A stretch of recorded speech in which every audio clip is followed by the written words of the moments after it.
On this episode of Common Mystics, we discuss a story of resilience, loss, and the quest for identity during a dark and transformative period in American history.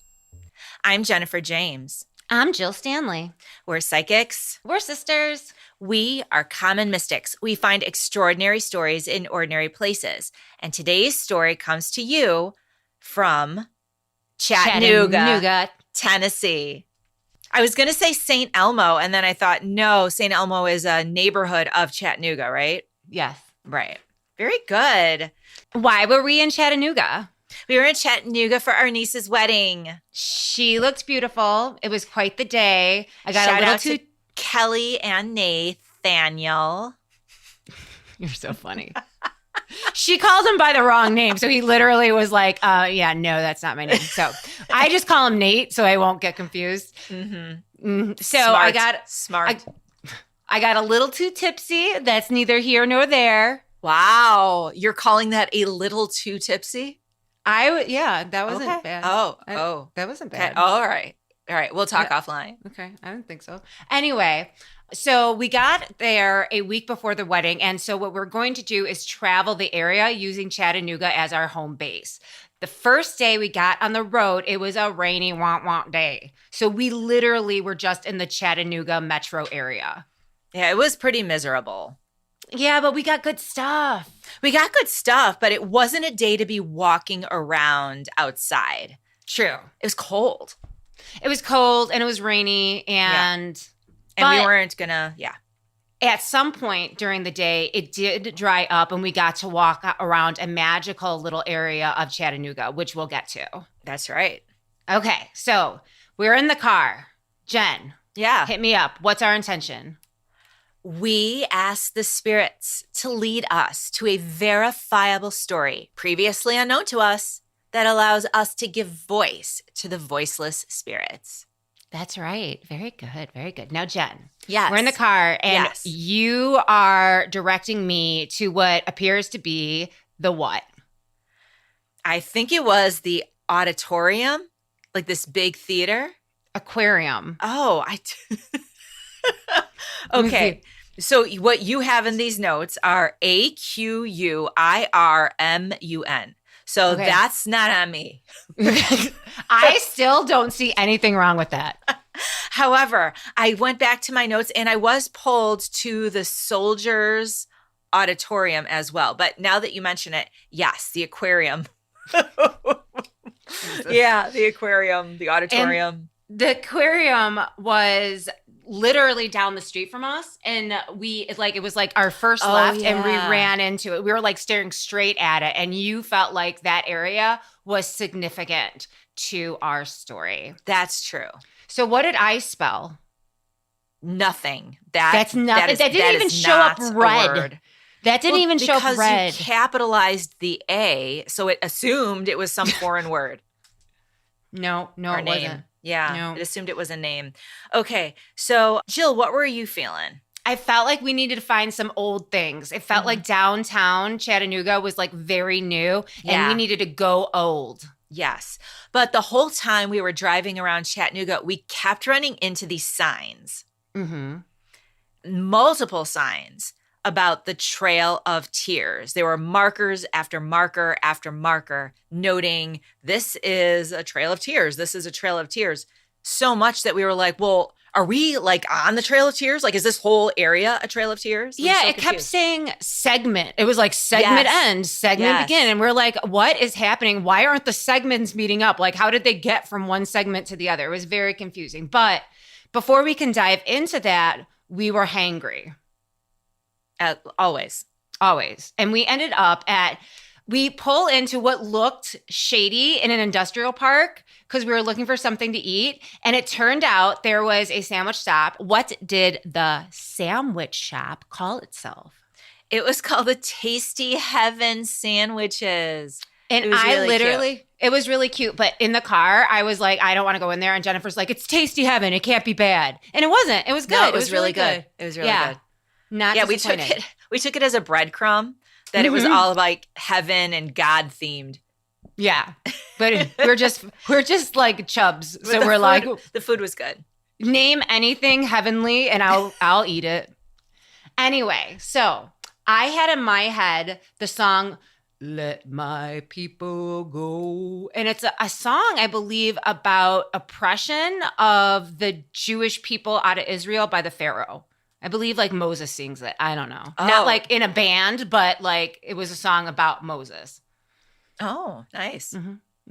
What were you feeling? I wanted to go to Harrison.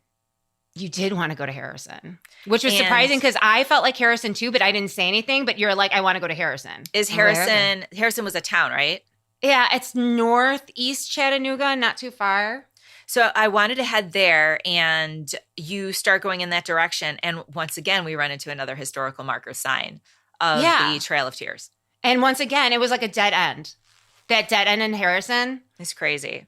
I was like, why? I was feeling soldiers, but not Civil War soldiers. I was feeling pre-Civil War. Like the soldiers that were active were prior to the actual outbreak of the Civil War.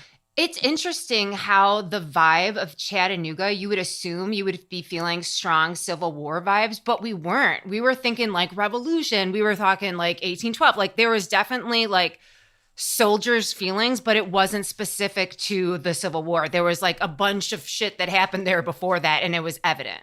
At least that was reaching out to us. Yes. Mm-hmm. I felt as if there were bodies like on the ground, like bodies like just literally where they were walking, they just fell. Mm-hmm. That's what I was feeling. You actually said in or near the trail. Yeah. But when the confusing part is that I still don't know where the trail was. Yeah, no, neither do I. Yeah, because it was like it starts and stops. It was like, what is happening? It's here, it's there. It's here, it's there. It's everywhere. Right. Mm-hmm.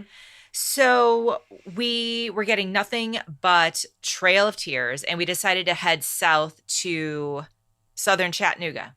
Yeah, it was. We were looking for a cemetery, an old AF. Do you remember the cemetery? Yes. We were in traffic, and it turns out everyone in front of us was going to the cemetery. Like it was a busy day for the cemetery, right? Yeah. And for real, was it a funeral procession? I think procession. I see what you did there. It'd be scary if it was a funeral possession. I would be like, oh.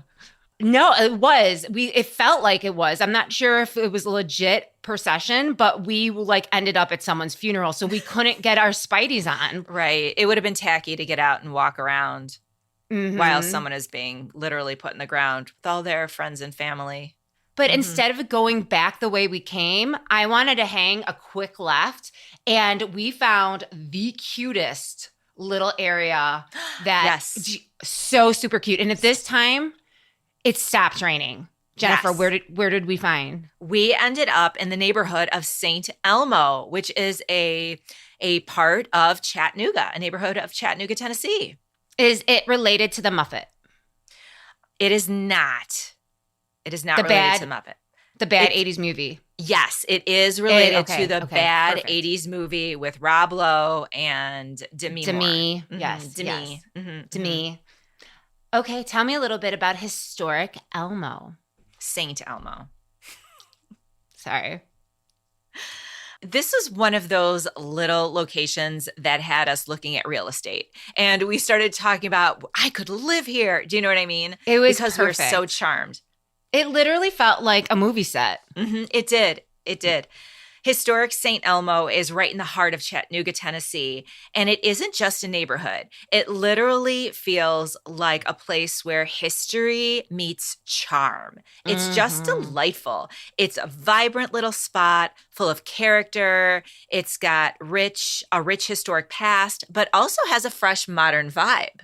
It also has beautiful wisteria trees. Like we went in April, so the wisteria trees were just blossoming and it just smelled so good. So on top of these, like this quaint, charming section of the city, that it was also like hanging down trees of flowers around us. It was just so beautiful. It was lovely. It was also haunted AF. Oh, you're not wrong. Mm-hmm. For all the charm and the historic vibe we got from that area, you noted when we were looking at the church, you're like, this shit ain't that old though. Like we weren't like New England old. This was not that old. So tell us about St. Elmo and how it's one of the first suburbs of Chattanooga, dating back only to the late 19th century. Right. It dates back to the 1800s. And like you said, it was one of the very first suburbs of Chattanooga. There was a man named Daniel Ross who is significant to the history of Chattanooga. He was a Scottish immigrant and he settled in the area in 1785 and he became known as the very first settler.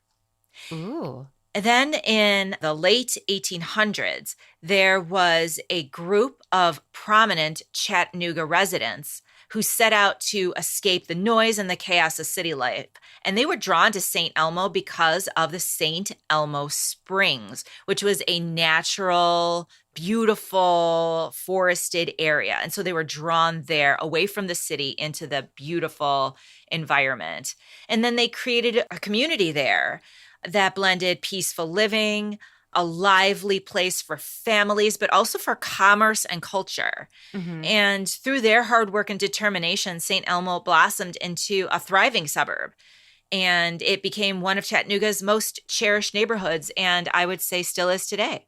Yeah, definitely. And the structures that we were seeing were from the late 1800s and not from the 1700s. Right. So the fact that Daniel Ross jumped out at us when we were doing the research was really significant. Tell me a little bit about him and why he matters. Okay, so like I said before, he was a Scottish immigrant. As a teenager, he left Scotland and ventured to the Americas, arriving first in Baltimore, Maryland. Mm-hmm. And from there, he joined the Mulberry Trading Expedition. Which I tried looking up, and from my understanding, and please, I'm not a historian, I don't really know what this is, but I think it is goods from Britain or the UK that like were imported here, and they were bringing the goods south, and he like went with the expedition south. Mm-hmm. Like it sounded like a job. Yes. It sounded like a job for a young guy who doesn't have any family. Of course, he can travel, right? Right. Moving shit. Right. So he goes further south with the Mulberry Trading Expedition. And during his journey, he meets John McDonald. Now, John McDonald is a successful, wealthy trader, and he specializes in trading with the Native American people in the area. It's true. And he owns several trading posts in the region, and he was impressed by Daniel and offered him a permanent position as a clerk at one of his trading operations. That's really nice. Yeah. He must have made an impression. Good for you, Daniel Ross. That's why I love immigrants, by the way. They're hardworking. They want to make something of themselves. Now, Daniel became close to the McDonald family, John McDonald's family. Well, which of course he would because he didn't have his own family with him, right? I was going to make a fast food joke, but yeah, never mind. That's okay. You're too slow. You have to go faster. You can see that you're not in the mood. John's wife was a Cherokee woman. Mm-hmm. She was a woman from the Bird clan of the Cherokee. Apparently, the Cherokees have different clans. So there's like a wolf clan and a bird clan. So it's just adorable. And I say that with reverence, like just having that specialty, like that little different vibe is really special. The preschool in our school district has different animal rooms for the preschoolers. There's a chicken room and an alligator room. That's so fun. And a bunny room.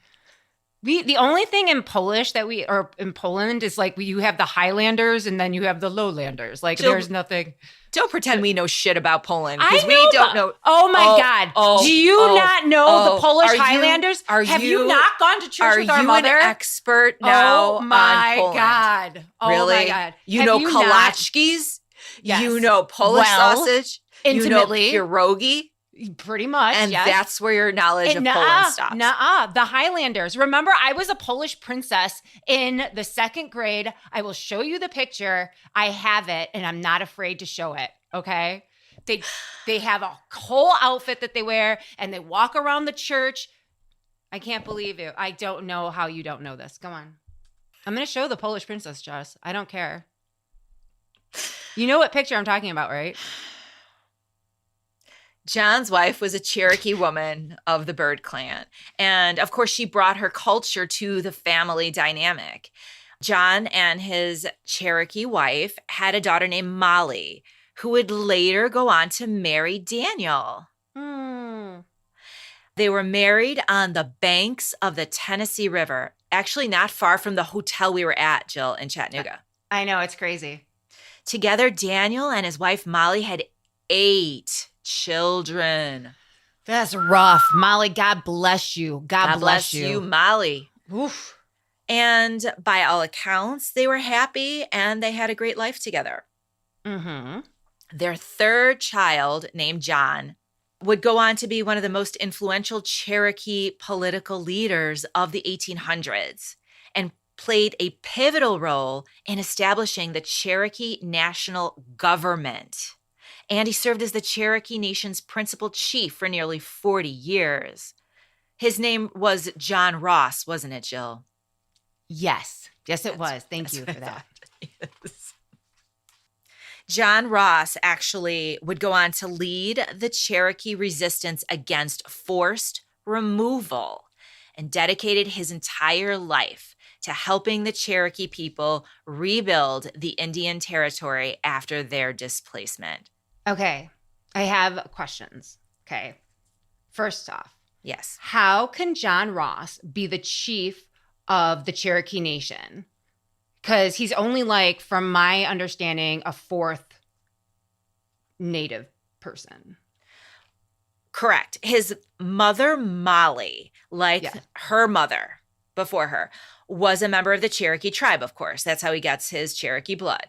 Yeah. But the Cherokee are a matrilineal society and trace membership through the mother's line. Hence, John Ross was fully a member of the tribe, even though he probably looked, mostly white, I would imagine. I would imagine so. And that's interesting. Although he kept his father's last name, he inherited his position in the tribe through his mother. I kind of like that. You know what? It makes more sense. Yeah, it does. It makes more sense. You don't know. I mean, I would know. You would know. Most of our listeners, all of our listeners would know who the father of their child is. But if you're looking at lines through history, it's much more verifiable who the mother is. Ain't that the truth? So That's fact such that we a good point. Thank you. The fact that we use patriarchal lines, I don't know what the word is, patrilineal lines, is kind of ridiculous. Mm-hmm. No, I totally agree. I mean, look at all the problems we had with Jefferson and Exactly. Right. Exactly. So, okay. Now, when you say forced removal, this is my second question. Okay. I think I know what you're talking about, but I need you to be very clear with me. What are we talking forced removal? Well, we are talking about an event known as the Trail of Tears. And just to be clear, that is not the only forced removal, but that's what we're talking about. There was a lot of different instances of forced removal of the native peoples off their ancestral homelands onto other areas, right? We actually did an episode about it out of Indiana.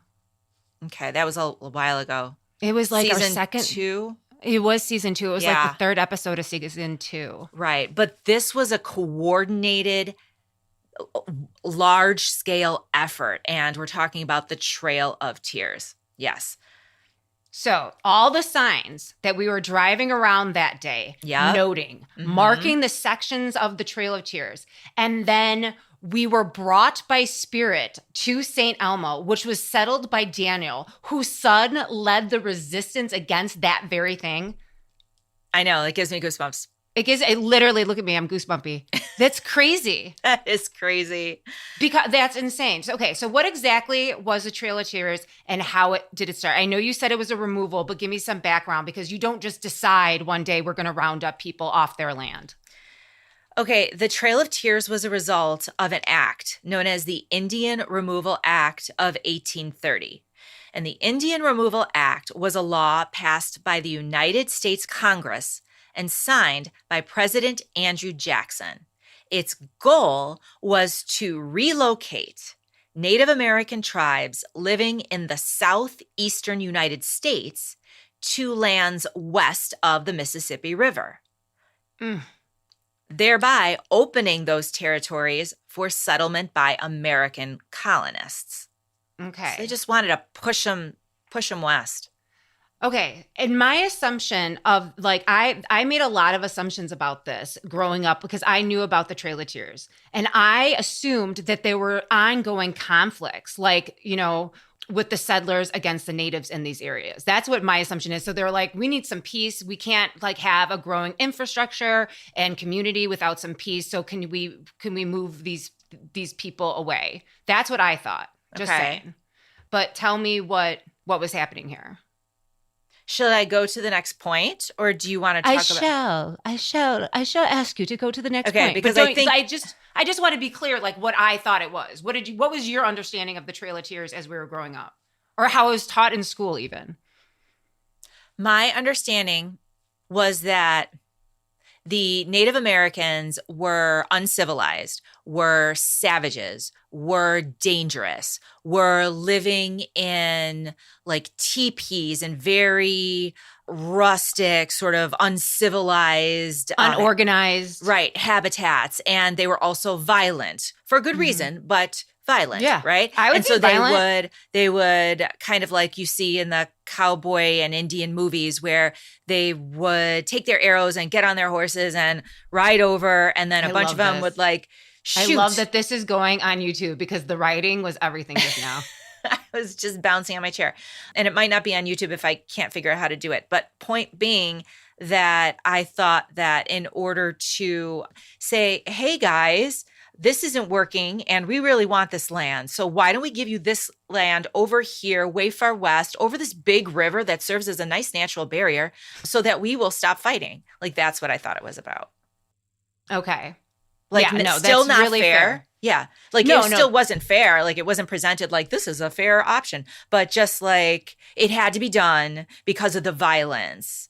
Right. Therefore. Well, and I want to remind everyone we're Team Tecumseh. Remember that? So I just want to say that we're looking at this thinking that there was conflict, like into physical.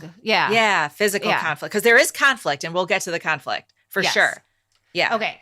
So what were the consequences of this act? Well, the Trail of Tears led to the widespread suffering and loss for the indigenous peoples, of course, because they lost their lands. Not only that, but also their communities. And not only that, their ancestral homelands, which we know spiritually, they were very, very invested in. So it's not just them losing their homes. It's not like someone forcing me out of my home. Right. You know, it's someone forcing me out of my spiritual culture in a way. Oh, that's so bad when you say it like that. And I just want to note that it wasn't just the Cherokee. It was the Creek. It was the Seminoles. It was the Chickasaw. It was the, I'm going to really not say this one right, Choctaw? Choctaw? Yeah. Choctaw. Let's go with your version. And this was all during the 1830s. That's right. How far was this distance and how did people get there? So we're talking about moving from the area now known as Georgia, South Carolina, Alabama, right? Mm-hmm. This general southeastern area of the now United States. And they were moving 1,000 miles with little food, no shelter along the way, really, or medical care. They were traveling in harsh weather. There was disease. There was starvation.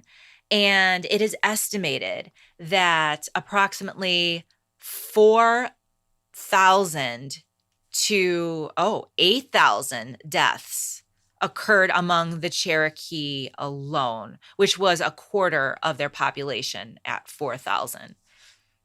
Okay. So now John Ross was a leader of the Cherokee Nation at the time. That's what I said, Jill. That's what you said, but I'm feeling like failure. Can you tell me a little bit about this man? Because I don't understand why he's celebrated because I don't want to, ruin it for anyone. Spoiler alert. Doesn't go well. Yeah, no kidding. Okay, so let's break it down. Mr. John Ross, born in October of 1790 in a town called Turkeytown. I like Sounds so Turkeytown. cute. It is Turkeytown.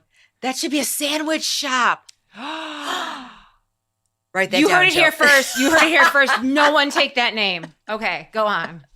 Turkeytown, which was a Cherokee settlement located near what is now Center in Cherokee County, northeastern Alabama.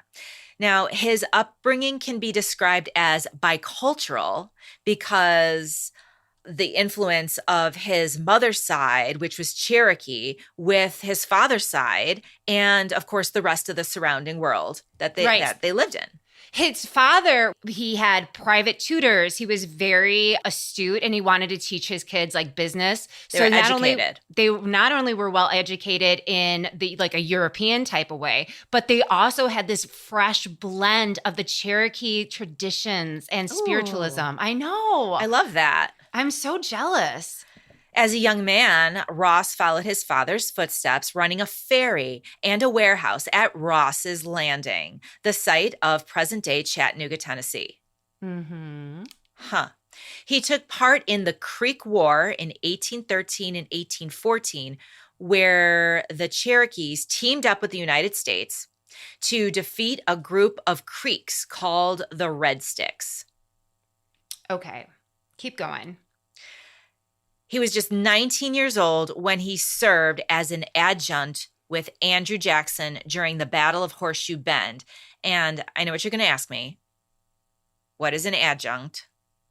Yeah. And how do you spell it? Don't worry about spelling it, but an adjutant is basically an officer who helps the commander handle administrative tasks. So he was an administrative assistant or secretary. If not Andrew Jackson, someone very close to Andrew Jackson. So these two people would have met. I just want to say that. Andrew and John Ross. Mm-hmm. Now, following the Creek War, John Ross acquired slaves. Isn't that interesting? Yes. And he cultivated 200 acres of land in what's now Rossville, Georgia. So he owned black slaves. Yes. Wow. Yeah. Wow. That's so complicated. Huh. But I thought it was worth leaving it in because that's really the history of it. You know what I'm saying? Yeah. Like, I don't want to muddy the waters with it, but no, the man owned slaves. I mean, you got to call a thing a thing. He was a slave owner. Wow. He also became active in tribal politics. By the age of 26, he was elected to the Cherokee National Council. That's something. It sounds impressive. I was like doing nothing at 26. Like, honestly, like I just like, you know what I mean? Like 26, you're the president of the Cherokee National Council. That's crazy. Yeah, I was doing a lot of partying at 26. Mm-hmm. So yeah, good on you. But they also boring, though. They also did live a short amount of time. So you know what I mean? Too. Yeah. So whatever. Today's 26 isn't the same 26 as like today's 26 is like my 50. You know what I'm saying? Like right now I'm still in my adult teen years, but I'll get there. I'll lead a nation. I hope not. It's not going to go well. No, it's not. Okay, so John Ross, age 26, elected to the Cherokee National Council, joined a group of progressive leaders who were advocating for a shift away from traditional governing practices. And these leaders emphasized the importance of written laws and the establishment of a national government and national government institutions that would guide the Cherokee Nation's future.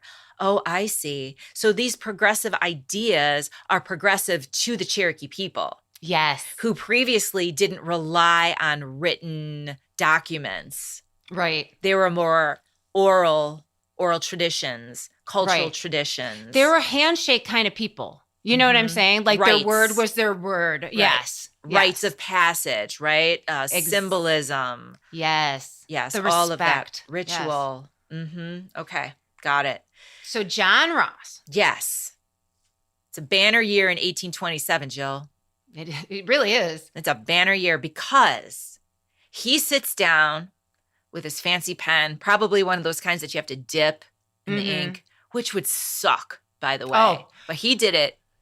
I can't read my handwriting in general. Can you imagine if I had ink blocks in there? No, and it doesn't help if you're left-handed because you have to drag your hand over it. Yeah, I know. It would have been, you would have been even more of a mess than you are today. But anyway, he sat down with his fancy pen and he drafted a constitution for the Cherokee Nation.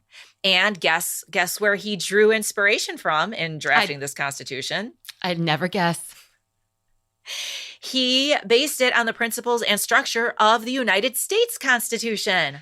That is super duper smart in ways that I can't even fathom. Like, that's really smart. Well, it sounds like he's like copying someone else's homework is what it sounds like. It sounds like he wants the United States government to take him and his nation seriously. So he's using the tools of the United States against itself. That's what it seems like to me. Well, it was a groundbreaking document for the Cherokee Nation because it sought to unify the Cherokee people under some sort of formal system of government, right? Mm-hmm. Okay. It formalized the structure of the government, including a court system. That's huge. It reinforced national sovereignty. See? Asserting the Cherokee Nation's rights to self-governance. Oh, see, now that part he plagiarized. You know that he did. You know what? I'm not mad at him for it. Do what you got to do, boo. It was a ballsy and significant step towards preserving Cherokee identity and autonomy, especially in the face of increasing pressure from the United States government and encroaching settlers. Now, I want to understand the pressure of where is this pressure coming from? Because this Cherokee Nation sounding legit to me. So where is this pressure coming from that they're like, you know what, we just gotta keep this going, get these people out of here? Tell me what you're referring to. Okay, so most of them are living in parts of Georgia. Now, they're not all in parts of Georgia. They're in South Carolina, Alabama. Like, the state lines weren't the same then as they are now, right? Right. But people in Georgia were arguing that they had a right to the land that was owned by the Cherokee people, okay? And they were reasoning this because back in the year 1802, Georgia and the United States had an agreement, okay? Mm-hmm. And the agreement was that, Georgia, we want to take some of the land within your boundaries, right? Or, within your boundary on the west. We want to take that because we want to make it a part of a different state, okay? But we're going to take it, but all of the claims by Native Americans within your new boundaries, we're going to extinguish them. We're going to pretend like they never existed. So you give us this little sliver of your state on the west. We're going to give you all of the land that the Native Americans are claiming is theirs. And we're also going to give you some money. Okay, that's the deal. Take it or leave it. And Georgia said, hell yeah, we'll take it. You can take that little piece of the West. And now Georgia is under the impression that if you're a Native American, you have no right to land in the state of Georgia. Damn. Okay, that's fucked up the United States. And I'll tell you why. You can't give away lands that aren't yours. What are you doing? Anyway, that's true. That's like... How are you going to give away someone else's land? Okay. It's very logical. But there's another thing that I want to tell you, Jill, that wasn't in the outline, but I thought was very interesting. I like when you do this. Then in 1817, okay, so there was that treaty and that happened. In 1817, the United States started to say, okay, Cherokee, we could make you move. We know we have the power to do that as the great United States, right? We're a great power and you are not. And therefore, we could do that to you. But you know what? Let's just sweeten the deal here. How about you willingly choose to leave? Why would we do that? You might ask. You might do that because we're going to offer you free land. If you go to Arkansas, you can get all this free land and we're going to give you money too. So we're going to give you a payment. We're going to give you this land. And not only that, we are going to help you move. We are going to give you provisions. We are going to give you wagons. We are going to set you up with a new life in Arkansas. Take it or leave it. Yeah. Wow. Pretty sweet deal. And you know what? There were a lot of Cherokee who said that deal is too good to pass up. And they took it and they settled in Arkansas. Okay? Nice. Yeah, that becomes very important a little later on. Ooh, I like this. Okay. Okay. So now my next question. Yes. Well, let me just speed this up. 1828, Ross was elected the principal chief. Yeah. Okay. And that position he held for the rest of his life. And as we know, in the 1830s, this is what it was called. The Indian Removal Act was signed. But in 1830, yep. Yes, in 1830. Now, this is my question. Yes. What was John Ross doing? It's not going well. Like, what are you doing? What kind of pull do you have? Like, yes, you wrote this Constitution a couple years before, but it's not stopping anything. So you need a new plan. Contingency, please. Jen, what is he doing? Well, I think it's important to understand, first of all, and we kind of hinted at this, that John Ross and the Cherokee Nation, as it was known, they were willing to assimilate. In fact, they were assimilating. Is that what you wanted me to go to, Jill? Yes, I think that's brilliant. They weren't fighting against the white settlers there. They were living amongst the white settlers there. And I shouldn't say white, I should say the European, right? Because John Ross was probably looking pretty white himself, right? He was looking pretty white. He was looking pretty white. He was white. I'm going to go on a limb and say do white. Yeah. In fact, he wrote a letter saying we, meaning the Cherokee, consider ourselves part of the great family of the Republic of the United States. It's actually beautiful when he put it like that. You know what I mean? Like, I'm like, oh, that's sweet. Right. And so he was able to take the tools of the American democracy and put them to use for his cause. And give me examples. What does that look like? Well, other than writing a constitution, which totally probably plagiarized, he also started a newspaper. That's amazing. The Cherokee had their own newspaper. It was groundbreaking. It had articles in both Cherokee and English. That's freaking fantastic. I want to know what written Cherokee looks like.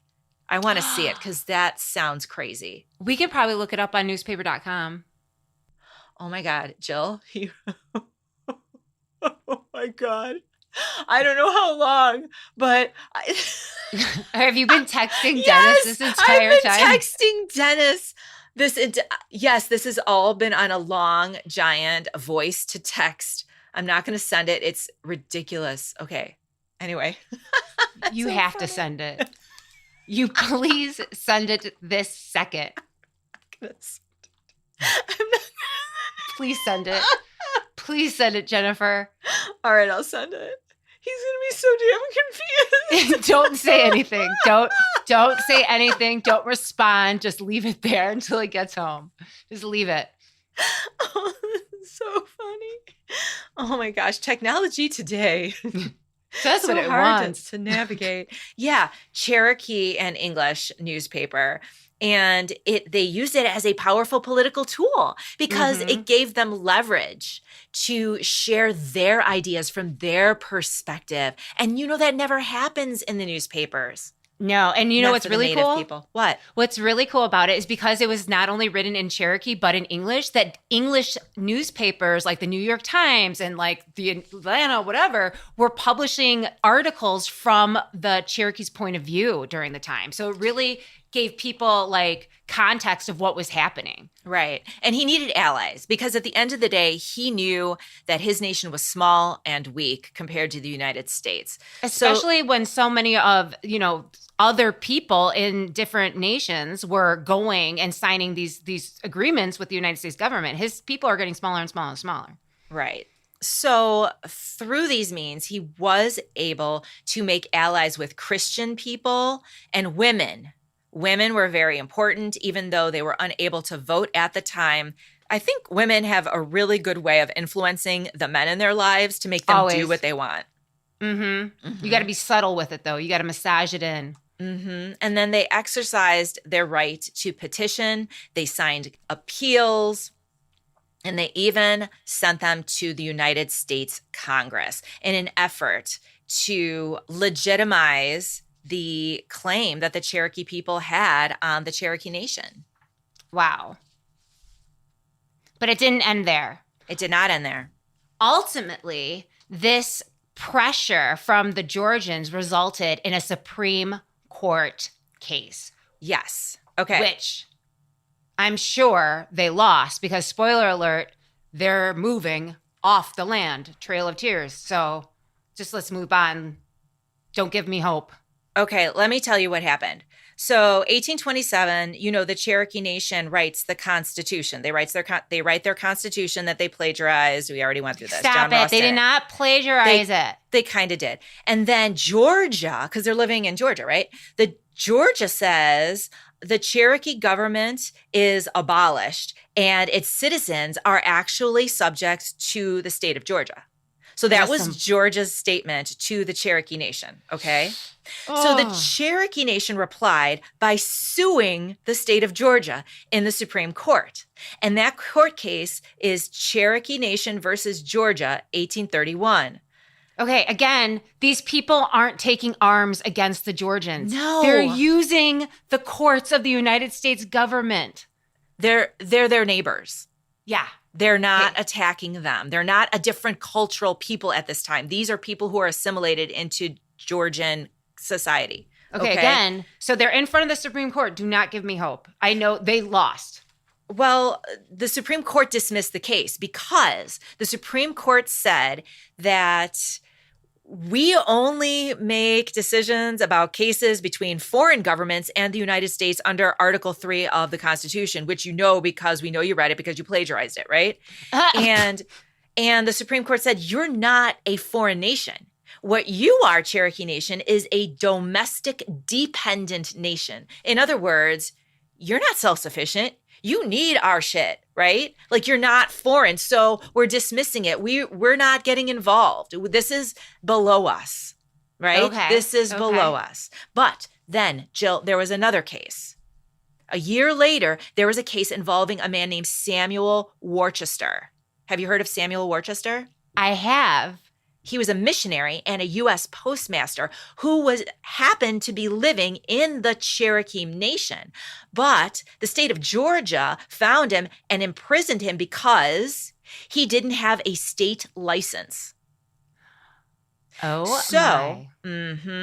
So what happened was that case was called, that one went to the Supreme Court. It was called Worcester. Second, yes. This is the second case. Yes. And ostensibly, it has nothing to do with the Cherokee people. This is about Sam Worcester and the state of Georgia. But my point is, Georgia's feeling pretty freaking confident. Yes, they are.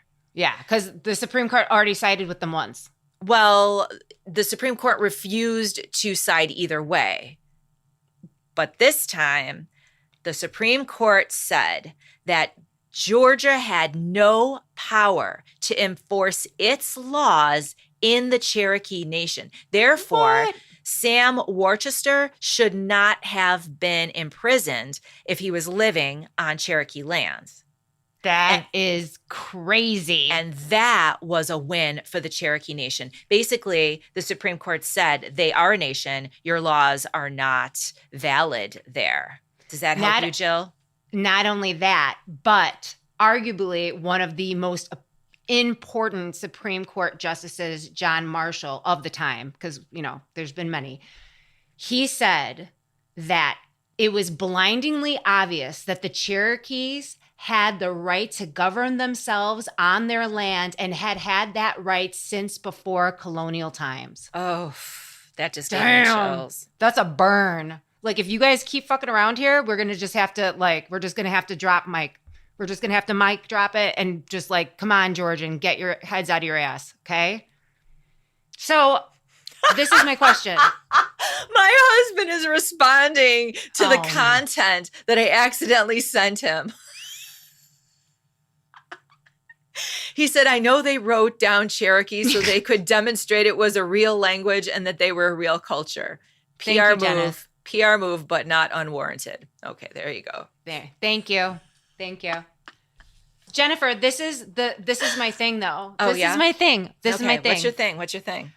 They did the thing though. Like the Trail of Tears happened. Oh yeah. So I don't understand how this was a win. Court, yeah. Yes. How was this a win for the Cherokees? Because shit went bad. Tell me, how are you translating this as good for the Cherokees?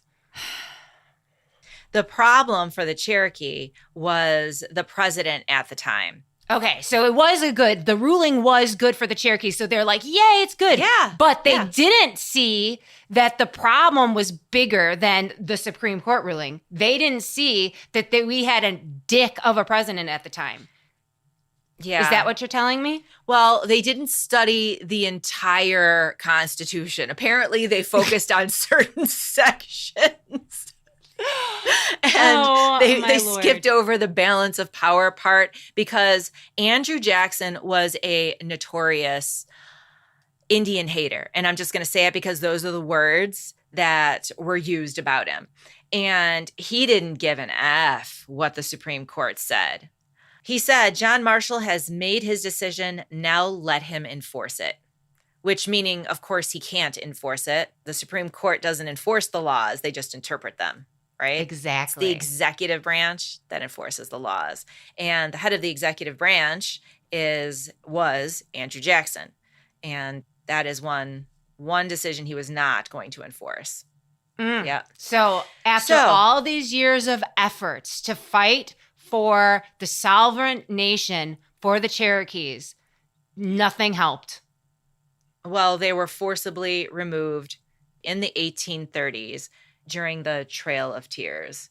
So after all John Ross's effort for years, putting together the Constitution, getting newspapers, organizing women to fight for this cause, he loses because Andrew Jackson is just a dick, a prejudiced dick, is what you're telling me?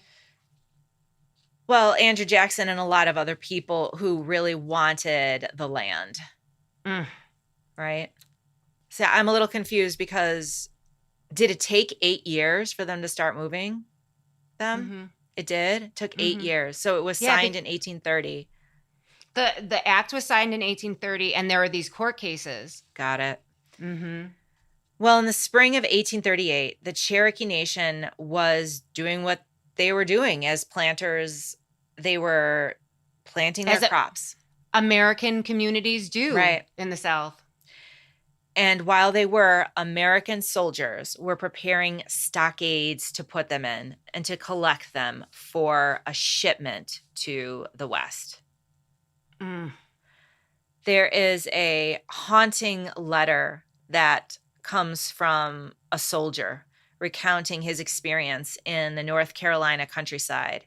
He was tasked with rounding up hundreds of Cherokees. He and his men forced them to march mile after mile along the road.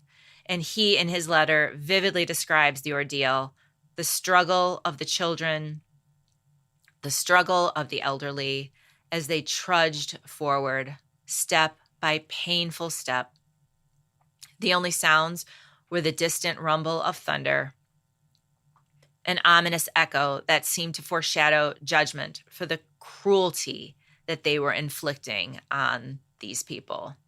Even the soldier himself called it an act of oppression. Oh my God. I mean, I feel for the soldiers too, because they didn't want to have to do this, you know? Right. Yeah, they were following orders. Okay, so John Ross, what's he doing? What is he doing here? Well, in 1838, he, like so many others, were faced with the deployment of U.S. military forces to Cherokee territory. So he went to? He was ultimately forced to be removed. He was forcibly removed. And again, the man's white. Yeah.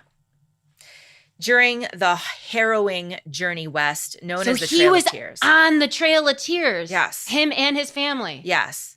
Where over 4,000 Cherokee people perished, including Ross's first wife, whom he had married in 1813, and with whom he had 6 children.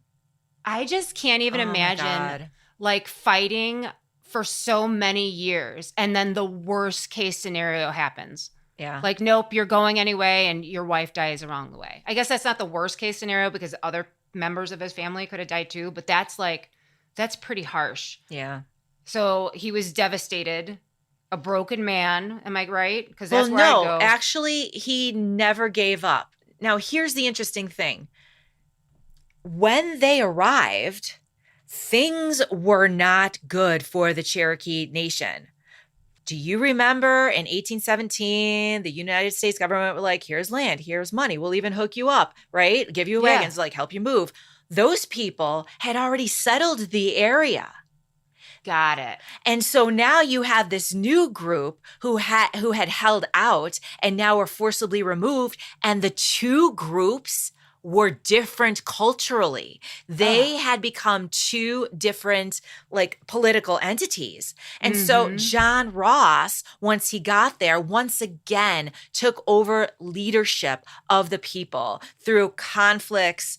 And honestly, the federal government was watching this and almost separated them into two different factions. Like that's how bad the infighting was amongst the Cherokee in out west. Isn't that crazy? That is crazy. I did not realize that. Yeah. So despite the chaos, Ross continued to unify the Cherokee people out west. He did marry again a Quaker from Delaware. He had 2 more children. He also rose to national prominence during the American Civil War. Yeah, he continued to leave the Cherokee Nation and go to Washington, D.C. to continue to lobby and advocate tirelessly for his people. He passed away in 1866, and his legacy...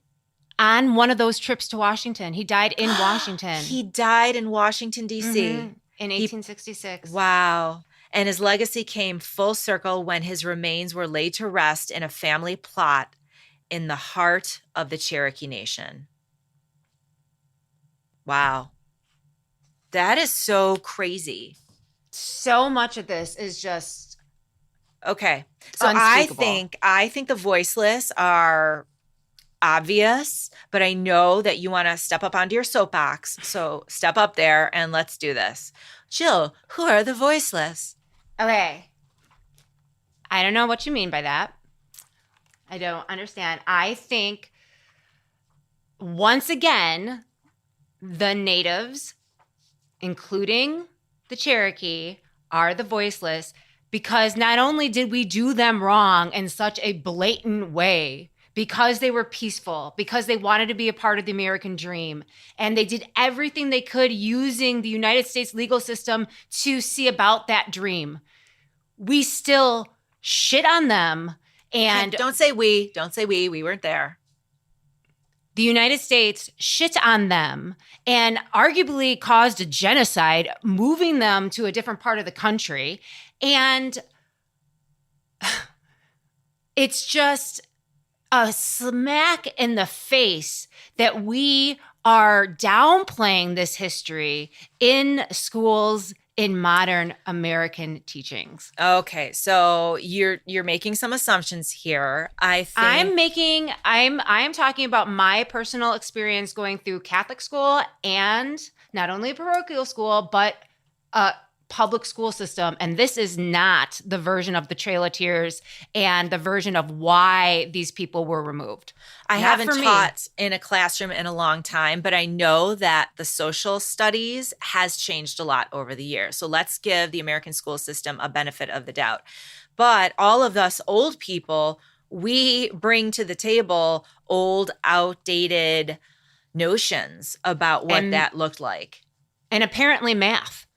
Our math has changed too. Yes, math has changed too. Okay, so Jill, are you a fan of John Ross's? I am.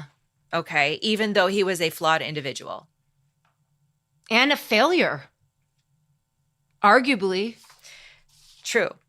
I didn't think you were going to come down that hard on him. I thought that you were going to say, yes, you're a fan of John Ross's. Yeah, I am a fan of John Ross's, but he's a flawed individual that failed in his task. And yet he had the advocacy and the perseverance to never give up till his death. Like, seriously, even though bad shit kept happening to him. Yeah. And his family and his nation. He fought tirelessly for the well-being of the Cherokee and the nation and showing unwavering commitment. So at some point, I mean, we have this podcast, right? We do. We have this podcast. We do. When we don't hear back from like the fans or we don't see the numbers going up, we're like, fuck it. Like, fuck it. You know what I'm saying? Like this I know exactly what you're saying. We just had this conversation the other day. And my point is this man is working tirelessly. He's like, I'm going to get this constitution going. And they're like, yeah, that doesn't matter, sir. And then he's like, okay, I'm going to write this newspaper and everyone's going to understand our point of view. Yeah, that doesn't matter. We're going to go to the Supreme Court. Yeah, no, go back to your nation. We're going to go to the Supreme Court again. And we win it this time. And this is good things for us. And then Andrew Jackson's like, no, fuck. And by the way, Andrew Jackson, fuck you. Fuck you so hard. And let me tell you why. You knew this man. You looked this man in the face. He fought on with you to protect your lands, and you shit on him and his people. Fuck you, Andrew Jackson, you slave-owning piece of fucking shit. And you know what I read during this research is that after the removal of the Native peoples from their lands, slavery went up. Plantation wealth went up. It was a resurgence of slavery in the United States because of yours motherfucking truly, Andrew fucking Jackson. Fuck you. Oh my goodness. Well, Jill, thanks I'm not done. Oh no. I'm not done. I also like John Ross because of his loyalty to the community, his long-term visiting, and his adaptability and leadership. Okay? Okay. I like that too, but fuck you, Andrew Jackson. Do me a favor, and I want you to take me through the hits because I don't see all the connections, and I know you can put them together. All right, do it for me. Yes, I'm so excited. Okay. The aquarium was across the street from John Ross's Landing. The site of his trading post and the site where his parents got married. Oh my gosh. Yes. So when you're like, this seems so important, cool. And we noted the aquarium, it's like, I was looking across. I was looking at the aquarium, but across the river from the aquarium. It was right across the street. Oh, across the street? There's a park there that Dennis, your husband, had to walk through to get that magnificent burger he raved about. And it was walking distance from our hotel. That is nuts. Okay, tell me more. I like this. Okay. All the Trail of Tear markers, like, are you kidding me? All over the place. Keep going. Let My People Go. It's like the Moses song. Like, you know what I mean? So many connections there. Like oppressed people being led out of land. Yeah. Yes, so like out. The whole thing. Got it. Head to Harrison, Jennifer. What? Harrison played a significant role in the organization of the Trail of Tears. How? It was a staging point. They were bringing people to Harrison to organize the trips out west. No. Swear to God. So we go from our hotel room, we know nothing about Daniel Ross in St. Elmo. We go from our hotel room through the streets of Chattanooga, noting the Trail of Tears, go eat our tasty heavenly sandwich, then go to Harrison of all places, just like, let's go to Harrison, and then end up back at St. Elmo where we find Daniel Ross was like the first settler. How can this be real life? That Jill, really happened to us. Jill, I bet that the soldiers were making the stockades in Harrison. If that's where the holding place was, that's where the soldiers pre-Civil War would have been building the stockades to hold them. Can you even believe it? No. And again, you're hit pre-Civil War soldiers. There you go. Yeah. Bodies being buried near or on the trailer. That happened. A lot. That happened. 4,000 didn't make it. That means that there are literally remains all along the trail. Oh, God. I just got the goosebumps again. Wow. How are we going to end this on a good note? Well, I think the fact that we were led to this story in such a crazy roundabout way that day in Chattanooga where we wanted a local story because it was raining. Yeah. It shows the spirit of the Cherokee people are still alive, fighting for their voices to be heard. And that makes me happy. I like it. That we could take the American people could take their land, but they can't take the spirit of the Cherokee Nation. It's still calling out to us. I love it. And I'm really impressed with the way Spirit led us around to all the significant locations without us even knowing it. I mean, that's what we do. I Honestly. know, but it's a I know. surprise every freaking time because you just feel like you're wandering.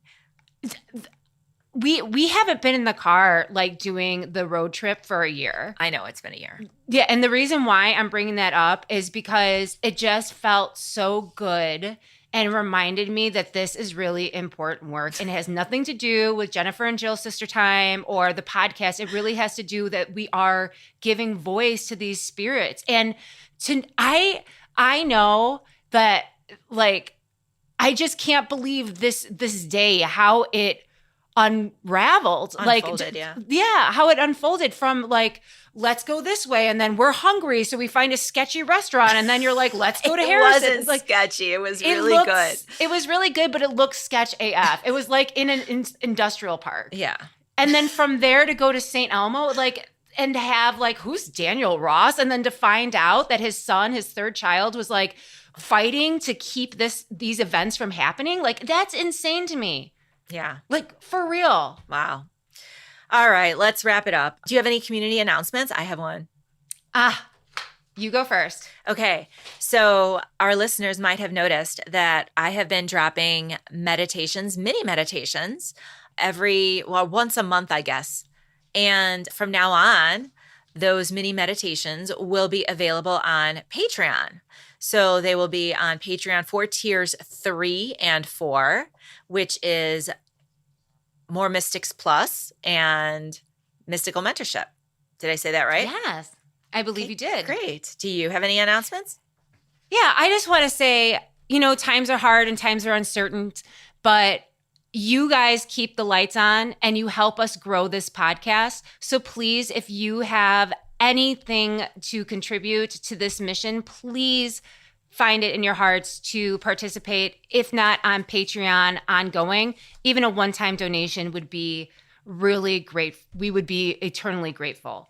So thank you. Yes. Thank you, Jill. And thank you to all of you out there who have supported us in a lot of different ways, not just monetarily, but your emails mean so much to us. Your comments, if you could share us, if you love listening, please share us with 1 or 2 people. So get the word out. We are a very small operation, and we don't really have any sort of marketing or publicist, right? So the more you tell people about us, share us with others, give us a positive review anywhere on any of the platforms. I like seeing them on Apple. It's just very helpful.